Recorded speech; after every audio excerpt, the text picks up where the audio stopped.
सावित्री। यह सुनते ही माँ का रोना अचानक बंद हो गया। तभी वहां एक तेज रोशनी हुई और थुंग थुंग की आत्मा प्रकट हुई। माँ को यह नजारा देखकर यकीन ही नहीं हो रहा था। थुंग थुंग की आत्मा फिर बोला, सावित्री, उस गुड़िया में एक भटकती आत्मा है।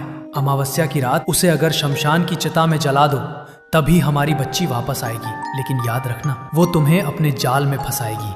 यह सुनते ही माँ ने रोते हुए थुंग थुंग को छूने के लिए हाथ आगे बढ़ाया, लेकिन अगले ही पल थुंग थुंग की आत्मा गायब हो गई। इसलिए माँ को लगा शायद यह सब उनके दुख और मन का वहम था। फिर वह घर की तरफ लौटने लगी, लेकिन जैसे ही उसने घर की चौखट पर पैर रखा, माँ अचानक रुक गई। उसने देखा वह गुड़िया वहां पड़ी थी और तभी वह गुड़िया धीरे से बोली, माँ, अब कहाँ चली गई थी मुझे अकेली छोड़कर? मेरे साथ छुपन छुपाई खेलो ना। ये बोलते ही वह गुड़िया अचानक वहां से गायब हो गई। तभी अचानक माँ को मीरा की आवाज सुनाई दी।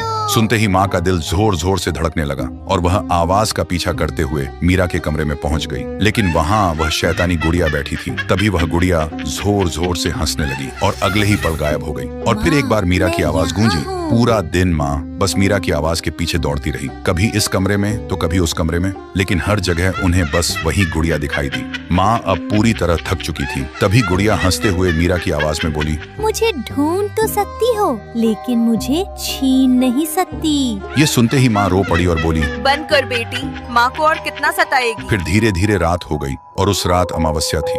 रात को देखते ही माँ को याद आया श्मशान वाली बात। अब माँ समझ गई थी इस शैतानी गुड़िया को ताकत से नहीं बल्कि प्यार से हराया जा सकता है। फिर माँ एक लोरी गाने लगी जो मीरा को बहुत पसंद थी। नन्ही सी जान। लोरी की आवाज से पूरा कमरा खामोशी से भर गया और तभी वह गुड़िया अपने असली रूप में वापस आ गई और माँ की गोद में आकर चुपचाप सो गई। लेकिन माँ ने मौका देखते ही गुड़िया को मीरा के स्कूल बैग में रखकर तेजी से श्मशान की तरफ निकल पड़ी। श्मशान में चारों तरफ अंधेरा और खौफनाक सन्नाटा था। उसी अंधेरे में माँ जलती चिता के सामने गुड़िया को लेकर खड़ी थी, लेकिन जैसे ही माँ ने गुड़िया को आग में डालने के लिए हाथ आगे बढ़ाया, अचानक उस गुड़िया का चेहरा मीरा जैसा हो गया। फिर बोली, माँ, मुझे मत जलाओ, मैं तुम्हारी बेटी हूँ।